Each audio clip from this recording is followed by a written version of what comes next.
but I never see any new You're looking at laws. live pictures out of Phoenix, Arizona, where Sheriff Joe Arpaio of Maricopa County just took the mic. He's at a rally with Donald Trump. We'll be hearing from Donald Trump there in just a moment.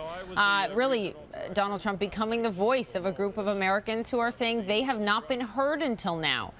They are the ones whose loved ones were killed by people in this country illegally.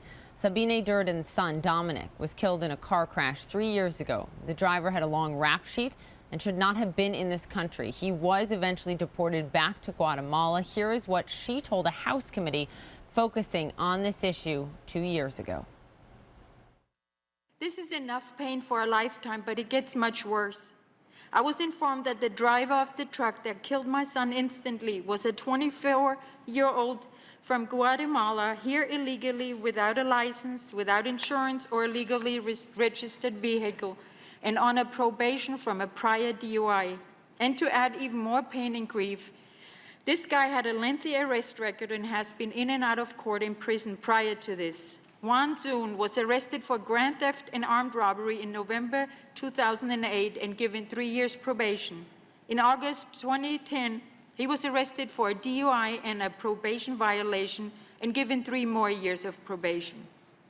In May 2012, he was arrested again on a DUI while on probation from the prior DUI and given probation again.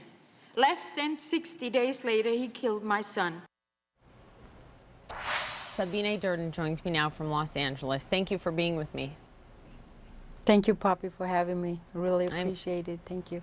Absolutely. I'm terribly sorry for your loss. I know tomorrow will mark 3 years since you lost your son, and you are celebrating his life with some of your loved ones. This, as you met with Donald Trump yesterday, what was that meeting like? I'm still trying to find words for it, because when he spoke out, I started cheering, because I've been fighting this for 2.5 years along with other parents, and I'm strictly about, I'm not a political person. I'm a mother who lost her only child, and the man spoke out about something that's very near and dear to my heart and that I've been fighting for to be heard. And when we were invited and he walked in, it was a breath of fresh air. It gave me a new fire that I thought I was losing. I was running on fumes about this. Because let me ask you this. We've heard him say that he will build a wall between Mexico and the United States, and that the system is broken.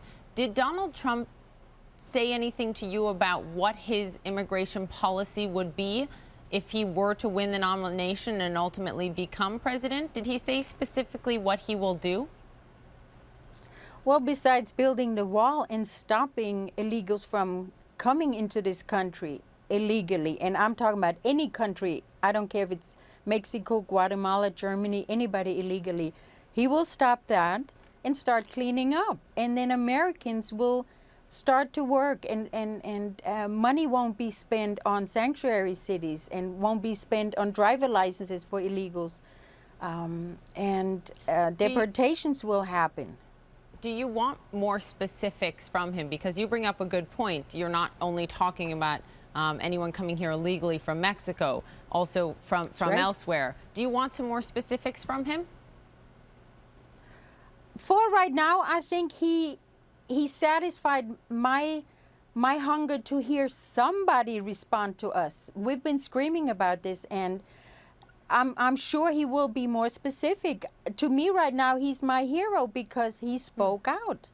I mean, I met Paul Bobo from Arizona, Pinal County, and I met Jamil Shaw and others, Maria Espinosa for the Remembrance Project, and they all been fighting, and we're finally being heard. You have spoken openly about the fact that you're an immigrant. You came to this country from Germany. You became an American citizen. I want you to listen to what Donald Trump said back last month when he announced his candidacy. When Mexico sends its people, they're not sending their best. They're not sending you. They're not sending you. They're sending people that have lots of problems, and they're bringing those problems with us. They're bringing drugs, They're bringing crime, they're rapists, and some, I assume, are good people. As an immigrant, I'm interested in your reaction when you heard that. As an immigrant, I had to go through background checks. I had to go through medical testing to bring no diseases here. I had to sign paperwork that I will not draw from welfare until I become a citizen, because I was a legal alien for quite some time before I became a citizen. And so I'm expecting everybody to follow that, so we really know who's coming in. It's not just rapists and it's not just murderers. It's a national security issue as well. We have ISIS on our heels. And as a mother, I'm just tired of talking to another mother like Kate Steinle's mom and share with her that I sadly know how she feels. It has to stop.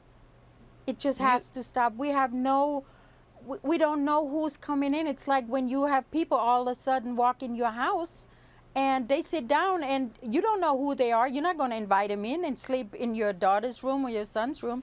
You're going to have them arrested. You wrote recently, you wrote a letter to President Obama, a pretty lengthy letter. I read it. Tell me about why you wrote that and specifically what you want to see the president do on immigration. When I heard our president, Mr. Obama, being heckled by an invited guest and finding out that that was an illegal, I lost it. I really did, because I'm thinking, okay, so our president invites an illegal alien into the White House and then gets heckled by that guy. Then Mr.